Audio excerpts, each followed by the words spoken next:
partir de este momento en Madero FM, los invitamos a sintonizar Perspectivas, junto a Guillermo Holzman y Percival Madero. Un análisis de la actualidad nacional e internacional. Perspectivas, a esta hora en Madero FM. Bienvenidos. Bienvenidos, distinguidos auditores y televidentes, nuevamente en nuestro programa Perspectivas, con nuestro distinguido amigo y colega Guillermo Holzman, a quien siempre le agradecemos la gentileza que tiene de su escaso tiempo compartirlo con nosotros acá en la mesa de Madero Comunicaciones y también, por supuesto, en nuestro programa en esta segunda temporada de Perspectiva. Guillermo, gracias por estar acá. No, por favor, Percy, gracias a ti. Hay un tema que es muy importante y que tiene que ver con la serie de implicancias que se asumen desde las políticas que vivimos acá en América Latina. Uh-huh.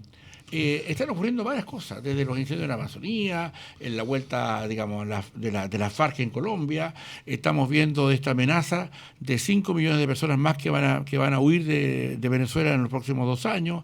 Estamos hablando de un montón de situaciones que están pasando en nuestra política acá en América Latina. Y a tu juicio, ¿cómo ves, cómo lees tú el panorama que estamos viendo en América Latina? Yo lo veo en términos complejos porque cada una de las problemáticas que hay en los países de América del Sur, particularmente, no vamos a dejar fuera por el momento de América Central, nos complica porque evita la integración, o sea, si es que alguna vez ha habido, pero sí, evita al menos de que nos pongamos de acuerdo en algunas cosas claves para poder ir hacia Asia Pacífico, ir hacia Indo-Pacífico, relacionarnos con la Unión Europea, relacionarnos con Estados Unidos.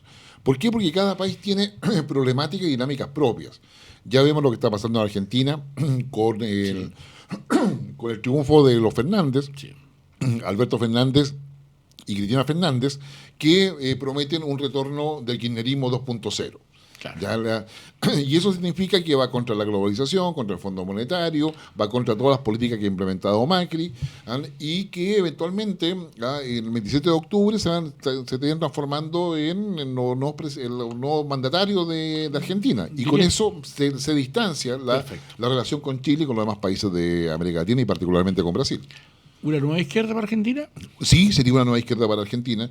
La izquierda, no sé si algún minuto es nueva o no, pero sería un pensamiento de izquierda en el cual implicaría que lo que dábamos ya por fenecido como proyecto bolivariano que encarna hoy día Maduro en Venezuela estaría reviviendo como el movimiento kirchnerista de base bolivariana de los Fernández. Bien. Entonces, eso yo diría que es la primera complicación.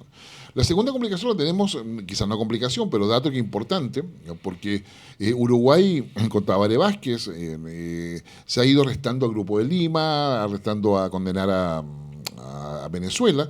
Va a elecciones presidenciales, digamos, ahora también cercano a la fecha de Argentina. Y eso no sabemos qué cosa va a pasar ahí, porque está bastante fragmentado el escenario político. Después tenemos Perú, ¿ya? Sí. Perú, que está con Vizcarra, que está tratando de promover la idea de cerrar el Congreso y llamar a elecciones generales de presidente y parlamentarios. Anticipadas. Claro, mover todo el escenario político, y ahí no sabemos qué cosa va a pasar. Un Vizcarra que ha ido teniendo cada vez, yo diría, más toque de autoritarismo, si se quiere, pero también dentro de un Perú completamente fragmentado ideológicamente. Entonces, Vizcarra tampoco está muy disponible para conversaciones así o alianzas más políticas para poder enfrentar la guerra comercial chino-estadounidense.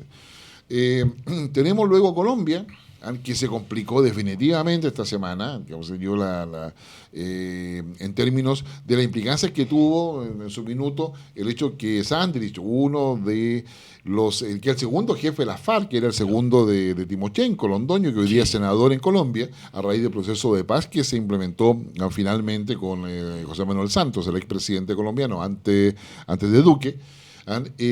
Entonces yo te diría, hay una situación en Colombia que es muy compleja, porque este grupo que se escindido de la FARC, que es minoritario, dicho sea de paso, la FARC, cuando se van al proceso de paz, sumaban alrededor de 13.000 personas. De esas 13.000, alrededor de 10.500 finalmente se suma al proceso de paz y acepta las condiciones de lo que se firmó.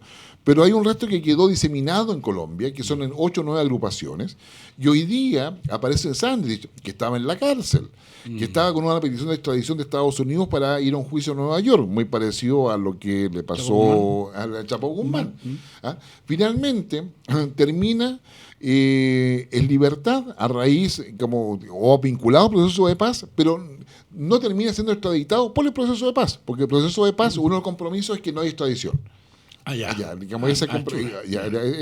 Y termina como representante de las FARC en el Congreso. Ahora, el partido político de las FARC que lo formaron tiene las mismas siglas. Mantiene las mismas siglas, pero con diferentes significados. La FARC es Fuerza Armada Revolucionaria de Colombia. Y esto es el Frente Autónomo, no me acuerdo qué más, pero tiene un nombre que es distinto, pero mantienen las siglas. Bueno, Sandrich aparece en un video con otros líderes, según la inteligencia colombiana que ha dado a los medios de comunicación su versión. Eso implicaría que estarían haciendo alianzas con el Ejército de Liberación Nacional, que tiene alrededor de 2.800 hombres, más los 2.000 que eventualmente podrían potencialmente sumarse a este grupo que estaría dirigiendo Sandrich. Estaríamos dando una fuerza de 4.000. Sí. Personas que además tienen vínculo con el narcotráfico.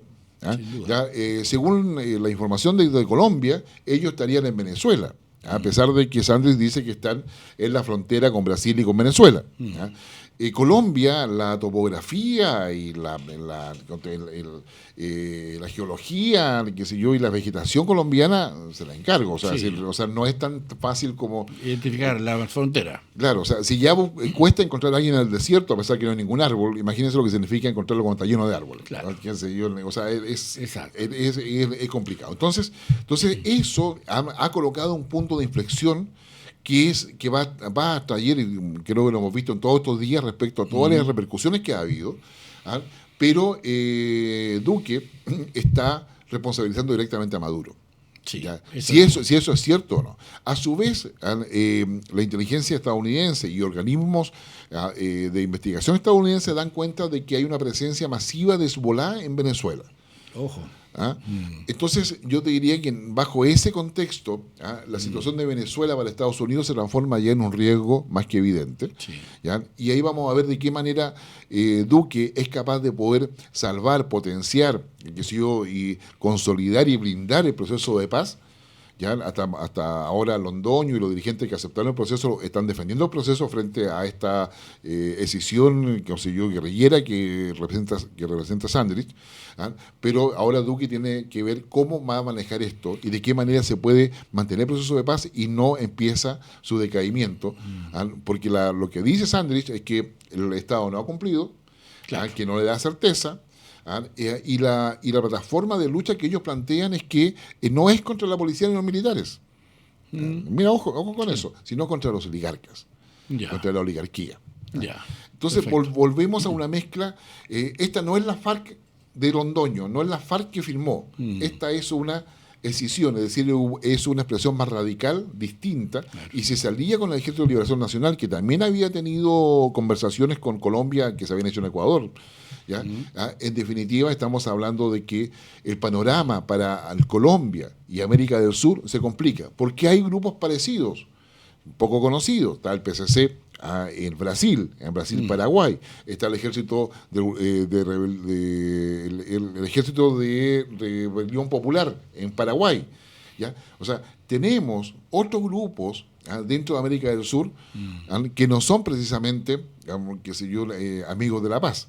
Entonces, Ahora, Guillermo, ¿cuál es la incidencia que ves tú en que sea Maduro, que digamos abiertamente ha invitado a estas FARC, que de alguna manera lo está financiando, no solamente por tener un contrapeso o llamar a personas más, digamos, más formadas en el campo de entrenamiento militar, como esta secesión de la FARC, sino que también con el apoyo ruso y de la inteligencia rusa, y de la inteligencia cubana que están actuando hoy día en Venezuela, para verlo también como una amenaza global a toda América Latina o también, obviamente, a Estados Unidos.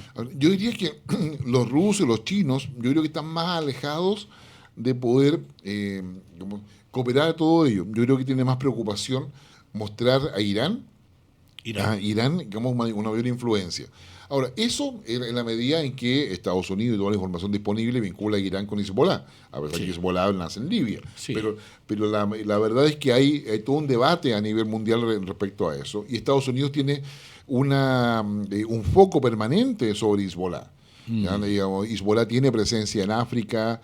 Esto se mezcla con el tema de Medio Oriente, o sea, entre Arabia Saudita, Irán, Siria, o sea, Libia. Y sobre todo porque Irán es un gran aliado de Venezuela. Exactamente, por eso digo, o sea, la única forma que tú vayas a Teherán en vuelo directo es yendo a Caracas. Hay un vuelo semanal directo a Teherán. Bien, porque te interesa, digamos, para las vacaciones. Sí. Entonces, pero en verdad, y yo diría, este resurgimiento, además, si tú miras la vestimenta, el Sandrich aparece con tenía de combate limpia, y con armamento. O sea, para poder mantener, qué sé yo, un equipo, significa que tiene financiamiento, acceso a armas. Claro. Entonces la pregunta es quién financia, quién da la arma. O sea, exacto. Entonces, si además está vinculado al narcotráfico hay evidencias claras y demostrables del vínculo de la FARC con el narcotráfico que hay en Colombia, con el que pasa en Ecuador, con el que pasa en el Perú y con el que pasa en Bolivia. Y aquí tenemos nuevamente, en un programa que conversamos ya, hay crimen organizado asociado a eso. Hay alianzas y vínculos que son claramente preocupantes para América Latina, y vamos a ver qué es lo que sucede y cómo va a reaccionar Estados Unidos respecto a ello. O sea, porque si efectivamente la información que da Duque de que Venezuela está involucrada, claro, daría pábulo para que efectivamente la acción de Estados Unidos sea mucho más directa y mucho más dura sobre Venezuela. Y el incendio en la Amazonía y la importancia de lo que está ocurriendo ahí, lo que ha pasado en el reciente término del G7, y la influencia o la participación de Piñera en todo este cuento. Empecemos de atrás para adelante. El G7 y Chile. El que fue invitado al G7 fue Chile. Que cae por casualidad de que Piñera es el presidente. O sea, que le quiero dejar muy... Sebastián Piñera tiene méritos propios, muchas cosas, pero él no lo invitan por ser Piñera, lo invitan por ser presidente de Chile. Y eso yo quiero dejarlo bien claro. ¿Por qué es importante dejarlo claro? Porque el G7 invita al país, y que en el caso Chile es referencial para el resto. Si alguien quiere estar en la línea de apoyar lo que es el futuro de la globalización, Chile es referente. Chile es el referente respecto a la cantidad de acuerdos comerciales que tiene, a su compromiso con el libre comercio, a su compromiso con el libre tránsito de personas, o sea, una serie de compromisos que Chile ha implementado en términos institucionales, en términos económicos y políticos. En consecuencia, cuando Chile se invita, es para decirle a los demás países, miren, este es el ejemplo. Este es el ejemplo a seguir. Por ahí va. Claro, por ahí va. Entonces, ahora, después, el segundo argumento para que sea invitado Piñera es porque Chile tiene la PEC, y particularmente la COP25 o la COP Santiago. El canciller chileno está pidiendo de que no le llamemos COP25, sino que le llamemos COP Santiago para hacerle un sentido de identidad y pertenencia. Exacto, ¿ya? Me parece bien. ¿Ya? Entonces, yo diría que ahí hay un tema que es relevante. Entonces, Chile va. Ahora, Chile, a su vez, digamos, ha tenido iniciativas, y en este caso sí es de Piñera, el tema de salirse de UNASUR y crear PROSUR. Sí. Y es en virtud de ese PROSUR donde efectivamente donde Chile tiene la presidencia pro tempore. De acuerdo. Digamos que PROSUR es la organización de presidentes de Estado que reemplaza esto y que está abogando por libertad y democracia en Venezuela también. Exactamente. Entonces, en virtud de que ese presidente de PROSUR, a él le dice, nosotros queremos ayudar con el incendio de la Amazonía, con 22 millones de dólares, 20 millones de euros aproximadamente, ¿ya? Y es por eso que, en virtud de esa calidad, Piñera pasa por Brasil y pasa por Paraguay. ¿Por qué? Porque los incendios se producen en la frontera paraguaya, boliviana, y se extienden a la Amazonía. Mira. Pero entre medio nos enteramos, cosa que de muchos desconocíamos, la cuantía de los permisos para poder deforestar, para poder instalar actividades ganaderas, forestales o agrícolas. ¿Ya? Y ahí hay intereses claramente económicos. Sí, pues. ¿Ya? Porque también se deforesta para plantar droga. Mira. Ahora, a tu juicio, esto que ha reflejado la importancia de la Amazonía, el pulmón del mundo, ¿te fijas? Le da también una importancia geopolítica probablemente distinta a América Latina. Sí, sin duda. O sea, el tema de la Amazonía, cuando ya el incendio de la Amazonía pasa a estar en el radar mediático de la opinión pública mundial, cambia. Ya que antes haya quemado más o menos, o sea, yo te diría, no es relevante. No es que no importe, no es relevante, porque lo que sí importa es que hoy día lo estamos viendo ese incendio. Y antes nunca lo vimos, nunca supimos. O si supimos, salió en medios de comunicación completamente, que son alternativos, que no eran de consumo masivo. Pero hoy día las redes sociales han permitido que el incendio de la Amazonía se transforme en un tema político mundial. Y ahí pasan varias cosas. Primero, es el tema del rol de Brasil frente a la Amazonía y respecto a lo que la Amazonía significa desde el punto de vista de supervivencia de la Tierra. O sea, ni siquiera estamos hablando del planeta. ¿Ya? Lo segundo tiene que ver con el tema de la soberanía. O sea, ¿puede el mundo meterse en Brasil para cuidar la Amazonía? ¿Ya? ¿Puede el mundo meterse en los mares para evitar que se contaminen? ¿Puede el mundo, qué sé yo, meterse en el cuidado del agua para que no nos falte? Entonces, tú dices, no, hay que meterse. Ahora, ya. ¿Pero cuál mundo? ¿El mundo de los países líderes a nivel mundial, los más poderosos? ¿Los occidentales? Claro, o tendría que ser China que se preocupe de eso. Entonces, todos estamos de acuerdo como ciudadanos de que eso viene que cuidarlo. Necesitamos el oxígeno, necesitamos el agua. Sí. Sin agua el ser humano no vive. O sea, los animales no viven en general, incluyendo al humano. ¿Sí? Entonces, yo diría, en definitiva, ¿quién se debe preocupar? ¿Ya? Y ahí tenemos el problema. Porque cada uno de ellos lo busca para sus intereses. Claro. ¿Ya? Y ahí tenemos un problema que se va a transformar, yo diría, en el mayor problema de aquí, yo diría en menos de un año, porque tenemos la Antártica. Sí. O sea, veamos el conflicto que hay en el Ártico, el tema del agua. O sea, tenemos que verlo, por ejemplo, con Argentina. O sea, tenemos una cantidad, son alrededor de 20 y tantas cuencas acuíferas que compartimos con Argentina. Sí. ¿Ya? ¿Cómo las vamos a manejar? Bueno, la cosa es que aquí se requiere, una cosa es el mundo, y cómo los países ejercen su soberanía y solucionan sus conflictos para poder enfrentar luego lo que viene del mundo. Y ahora todo esto que tiene que ver, Guillermo, justamente porque hablamos de la Amazonía y estamos hablando también, digamos, de la Amazonía, digamos, venezolana, colombiana, digamos, ecuatoriana, peruana, boliviana, etcétera. Pero ¿tú ves en eso una oportunidad de que en general el mundo nos mire a América Latina de una manera en que somos vitales para la supervivencia del planeta? ¿Hay espacios políticos para eso? Sí, hay espacios políticos para eso. O sea, el mundo nos ve. El tema está en que para el mundo, conforme a esa visión, le conviene mucho más al mundo que tenemos todo dividido en América Latina, porque así negocia individualmente con cada uno. ¿Ya? Brasil es altamente dependiente. Brasil tiene una situación económica que trata de revertirla a Bolsonaro, digamos, su reforma de pensiones, que es un poco la clave de todo eso, en términos de saber si Bolsonaro tiene o no capacidad de negociación y sacar adelante algún programa de gobierno. Bolsonaro necesita inversiones, necesita una serie de cosas. Entonces, se la va a dar el mundo, se lo va a dar los privados del mundo. Sí. Entonces, si se lo dan los privados del mundo, que sea la Amazonía, da exactamente lo mismo. Es decir, digamos, hay que generar riqueza, se genera. Exacto. ¿Ya? Entonces, yo diría, hay un tema en el cual los países de América Latina, en la medida que estén solos, que no tengan capacidad de articulación, de integración ni cooperación, se hace complicado. ¿Es posible una conversación entre Brasil y Argentina si salen elegidos los Fernández? Muy difícil. El acuerdo que se acaba de firmar después de más de una década entre la Unión Europea y Mercosur está hoy día en veremos, justamente por lo mismo. Si Brasil y Argentina entran en conflicto, eso afecta a toda América Latina porque genera una incertidumbre y por lo tanto baja la inversión. Y eso es un impacto directo a Chile. ¿Ya? Es decir, sin que nosotros peleemos con nadie. Claro. Pero del mundo, si nosotros nos colocásemos, te invito a que imagine que estamos en el piso 40 del Empire State, mirando a Chile, ¿ya?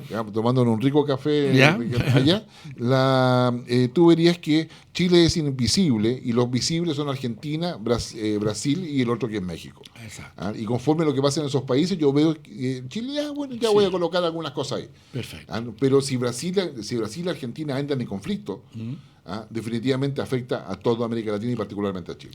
Ya ahora la influencia digamos, de de Piñera por ser el presidente pro tempore de Prosur, ¿cómo la ves? Porque en definitiva le ha tocado a él participar y a él generar estos arreglos o estos encuentros entre Bolsonaro, Macron y Comunidad Europea, etcétera. Es que yo creo que Piñera, dado las condiciones que tiene Chile, tiene más tiempo libre.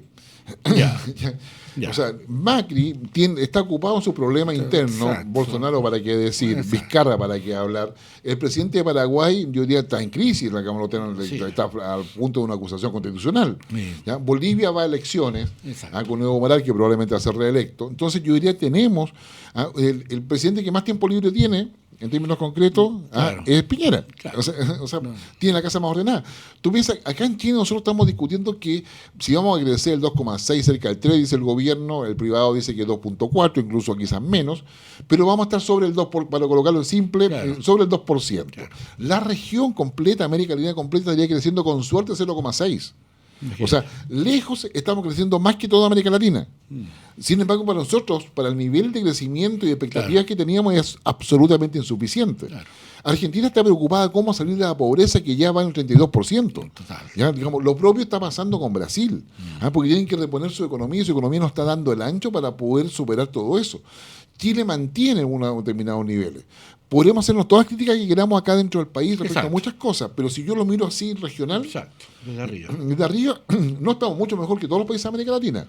Sin embargo, claro, dentro de nuestro país las cosas no se han hecho bien. La situación internacional nos ha afectado duramente. Totalmente. Es la guerra entre China y Estados Unidos, la guerra comercial. Exactamente, entonces nos ha afectado duramente. O sea, a pesar, digo yo, la Subsecretaría de Relaciones Económicas Internacionales, porque ahora es subsecretaría, no es la Direcon, como estima de que la guerra comercial ha disminuido en un 5% nuestras exportaciones. Pero yo creo que el impacto ha sido mayor respecto a las expectativas futuras, de qué cosas vas a vender o no. Este es el impacto, yo diría, más inmediato y probablemente bastante desfasado por un par de meses. De acuerdo. Y en esta situación, Guillermo, de crisis internacional, digamos, América Latina, salvo lo que se llenaba recién Brasil, Argentina, México, que son los más visibles, ¿cómo nos sigue afectando? Porque si bien es cierto, estamos viendo lo interno de América Latina, esta guerra comercial también ha afectado no solamente a otros países, sino que también las expectativas y la incertidumbre que ha generado respecto a lo que viene. Incluso se habla de una crisis económica ya contra el próximo año en las grandes economías del mundo. O sea, hay cosas, yo diría que el temor y incertidumbre empieza ya a instalarse. Hay dos palabras que en las últimas semanas, últimos días particularmente, han aparecido con mayor frecuencia. Una, recesión, ¿ya? Partiendo por lo que pasa en Alemania. ¿Ya? O sea, piensa tú que Alemania colocó bonos soberanos al 0%, y no tuvo buena acogida. Japón lo está colocando a interés negativo. ¿Ya? Entonces, ya eso es malo. Todo hace pensar que la guerra comercial se va a mantener por parte de Estados Unidos y China se va a mantener hasta después de las elecciones en Estados Unidos, lo cual implicaría un próximo 2020 negro para Chile. Muy complicado. Y esa palabra recesión empieza ya a rondar. Cuando hay recesión, las inversiones bajan en forma dramática. Si ya han bajado ahora solamente por la incertidumbre, ya en el aspecto recesivo, no hay inversión y por lo tanto hay un efecto directo en la macroeconomía, sube el desempleo, la inflación empieza a ser muy difícil de manejar. Entonces, yo diría hay una serie de elementos. Y la otra palabra que empieza a aparecer, particularmente en Argentina, después de del riesgo país que se le ha dado sobre 2.000 puntos a Argentina, es el corralito. O sea, claro, porque cuando tú adivinas una recesión, tú sacas la plata del banco, la compras en oro o simplemente la guardas bajo el colchón. Exacto. ¿Ya? Pero entonces, frente a eso, ¿qué es inviertes? Cuando no hay liquidez en el mercado, para evitar la fuga de capital, de dólares, qué sé yo, ¿qué cosa haces tú? O sea, digamos, congelas. Y todo lo que está en el banco es del Estado. Eso es lo que se llama un corralito. Y se fija el valor del dólar en términos estatales, es decir, y esas dos palabras ya han empezado a circular. ¿Ya? Y por supuesto, entre los más pesimistas, eso va a pasar de todas maneras. ¿Ya? Entonces, hoy día es luchar contra esa percepción. Y eso es lo que vamos a estar viendo toda esta semana. Ahora, para terminar el análisis de la América Latina, la influencia que va a tener la PEC, que se va a realizar en Chile en noviembre, y la COP Santiago, ¿ya? Que se va a realizar en diciembre. La influencia que va a marcar Chile en eso, sobre todo va a estar acá Xi Jinping, presidente de China, va a estar Putin de Rusia, todavía lo confirma, Trump de Estados Unidos, pero ¿cómo ves tú eso, la incidencia que va a tener en Chile tan potente estos últimos... A ver, ser país anfitrión te da cierto espacio de libertad o maniobra para instalar temas o avanzar en temas. Chile se ha alineado para usar ese espacio de maniobra en la agenda internacional, electromovilidad, una serie de cosas asociadas a todo lo que es la cuarta revolución industrial.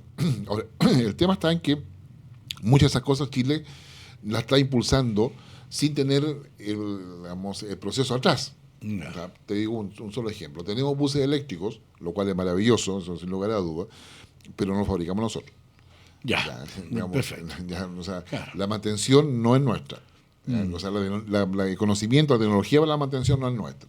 Entonces, sin embargo, tenemos el litio que no lo industrializamos.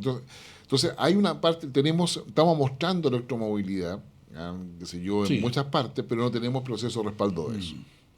Entonces, eso yo creo que es uno de los temas donde Chile, como idealmente, debiera avanzar hacia generar acuerdos de transferencia tecnológica.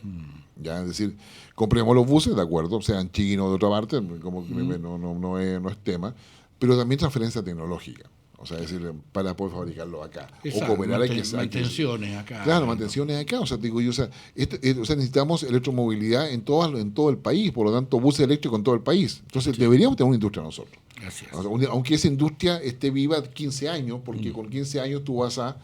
y debe ser un elemento de exportación nuestro, pero eso significa un rol del Estado mucho más activo, porque el privado no lo va a hacer por el riesgo que eso implica, porque si el Estado no detrás no lo va a hacer. Si nosotros fabricamos buses, es el Estado el que ayuda a promover a abrir mercados.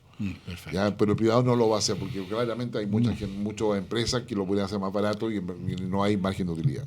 Interesantísimo este paseo que hemos dado por América Latina. Guillermo, queremos agradecerte la gentileza que tienes una vez más aquí con nuestra mesa de Madero Comunicaciones y en nuestro programa Perspectivas, sabiendo que sus tiempos son muy escasos, pero igual los últimos segundos para que te puedas despedir de nuestros distinguidos auditores y televidentes. No, agradecer el privilegio de poder compartir, además conversar temas que no siempre es posible hacerlo y con la extensión de tiempo que lo hacemos. Yo creo que es importante y espero que a ustedes que nos siguen por la radio o televisión les sea de utilidad, porque la idea realmente es colocar ideas quizás más sistematizadas, más ordenadas, pero mejorar la opinión que usted mismo tiene sobre el mundo y sobre el país. Así es, pues. Y bueno, muchas gracias, Guillermo, nuevamente por tu gentileza, y también para ustedes, distinguidos auditores y televidentes, invitarlos a que nos escuchen todos los días jueves y nos vean todos los días jueves después de la noticia, después de las 2 de la tarde, y las repeticiones que están el día domingo alrededor del mediodía. Por la atención dispensada, muchísimas gracias. Aquí concluye Perspectivas con Guillermo Holzman y Percival Madero. El análisis y la actualidad nacional e internacional. Perspectivas en La Fuerza del Norte.